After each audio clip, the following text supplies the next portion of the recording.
Le 19 novembre, après 43 jours de silence absolu, la NASA organise enfin une conférence de presse sur 3i Atlas. Il commence par « Cet objet est une comète ». Fin du débat, circuler, il n'y a rien à voir. Sauf que les images qu'il publie ce jour-là révèlent exactement l'inverse, de nouvelles anomalies encore plus inexplicables que tout ce qu'on avait vu avant. Les amis, bonjour à tous, restez bien jusqu'à la fin car aujourd'hui je vais vous révéler pourquoi le très controversé professeur de Harvard, Avi Loeb, pense maintenant que cet objet pourrait libérer des mini-sondes vers Mars. Au passage, si ce format vous aide, pensez à vous abonner et à vous inscrire à la newsletter, je vous y envoie un résumé clair de l'actu de lundi à vendredi. Et pour les analyses en temps réel, rejoignez-moi sur x.com.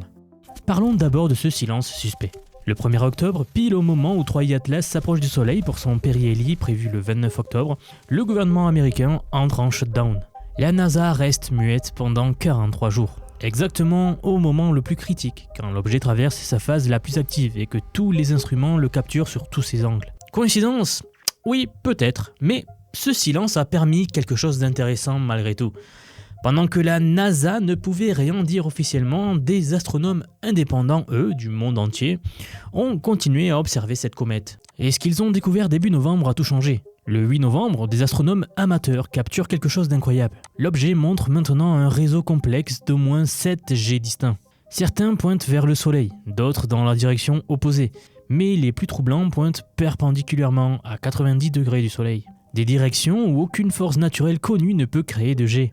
Et là, le 13 novembre, Loeb publie ce qu'ils appellent la 12e anomalie de 3i Atlas. Celle-là, on ne l'avait pas vu venir. Ces jets s'étendent maintenant sur plus d'1 million de kilomètres. Vous vous souvenez qu'on avait établi que l'objet tournait en 16,16 heures. En un mois, il fait 45 rotations complètes sur lui-même.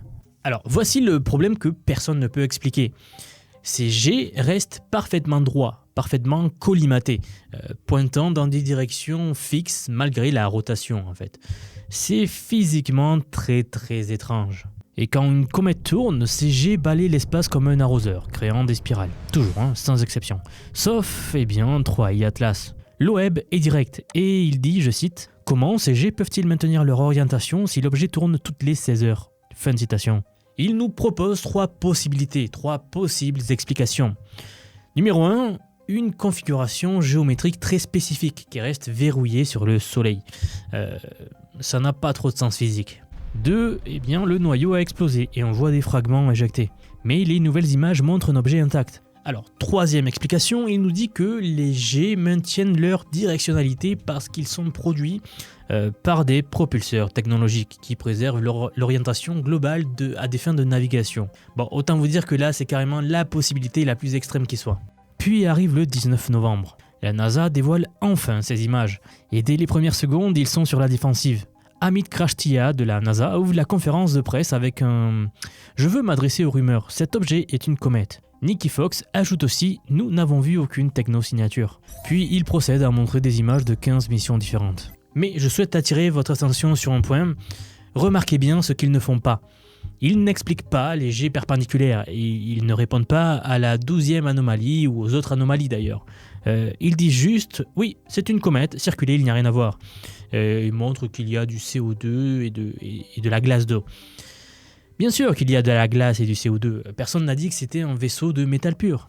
2 jours plus tard, le 21 novembre, Loeb analyse l'image du Mars Reconnaissance Orbiter que la NASA vient tout juste de publier.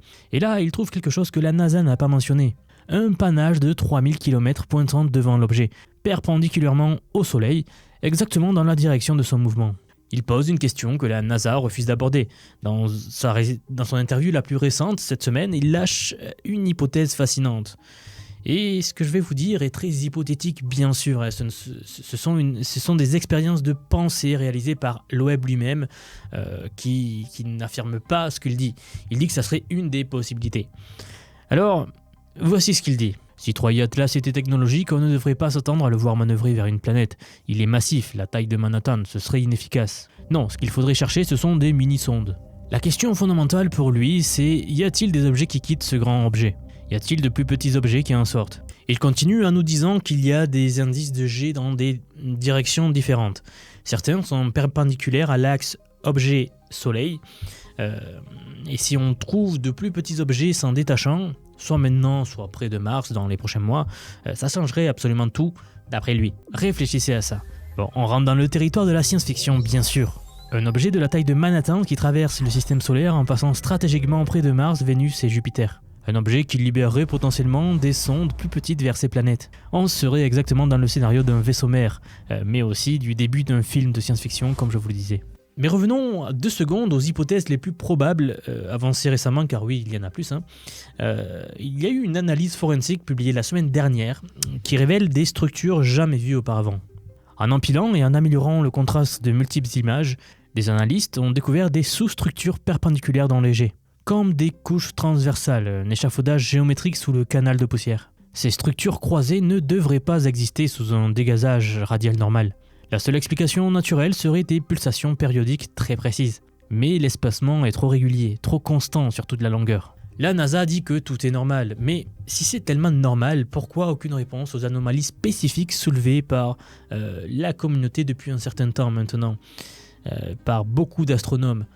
Si vous voulez mon avis, c'est car ils n'arrivent pas encore à l'expliquer.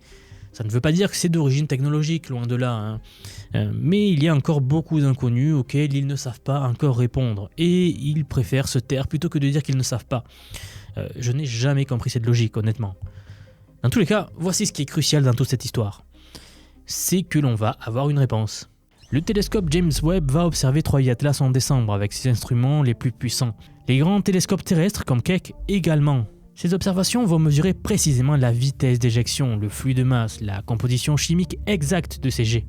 Et le Webb est très clair, ces détails nous informeront sans aucun doute si les jets sont produits par la sublimation de la glace ou pas. Et là bien sûr on n'est plus dans la spéculation, c'est de la physique mesurable, de quoi sont composés ces jets. Et puis ça va vite se voir, vous savez, la vitesse d'éjection d'une comète naturelle versus celle d'un propulseur, ce sont des ordres de grandeur assez différentes. Il a même créé un système de notation qu'il appelle l'échelle de Loeb de 0 à 10. 0 c'est naturel et 10 c'est absolument technologique. Il place actuellement 3I Atlas à 4. Et il promet que si les mesures de Webb montrent que les jets sont cohérents avec la sublimation naturelle, il baissera son rang et il arrêtera tout ça. Mais si c'est incompatible, il va l'augmenter et il va redoubler d'efforts. Le 19 décembre, 3I Atlas passe à son point le plus proche de la Terre. Dans les semaines qui suivent, tous les télescopes vont le suivre intensément.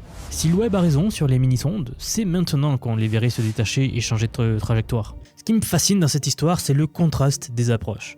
Laissez-moi m'expliquer. La NASA nous dit « oui, c'est une comète » et ferme le débat.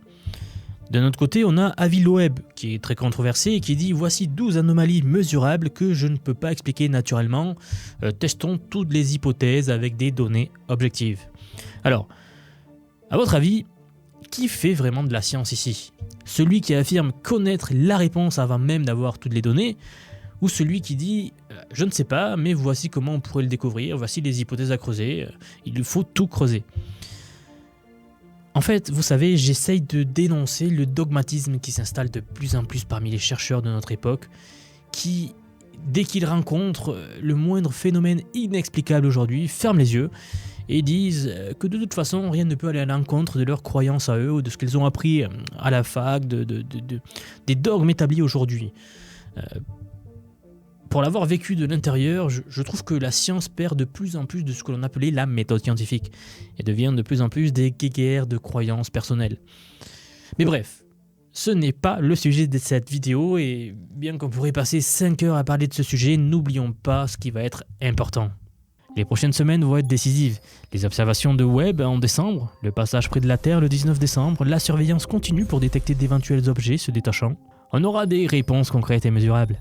Soit on découvre que c'est effectivement une comète bizarre de notre système stellaire et on apprend énormément sur la formation planétaire ailleurs dans notre galaxie, soit on découvre quelque chose qui change à jamais notre compréhension de notre place dans l'univers. Personnellement, je trouve l'ouverture d'esprit de Loeb rafraîchissante et bien que je ne sois pas tout à fait d'accord avec ses conclusions, le fait qu'il pose les questions est en soi très important et peu de scientifiques le font aujourd'hui, pour être honnête avec vous.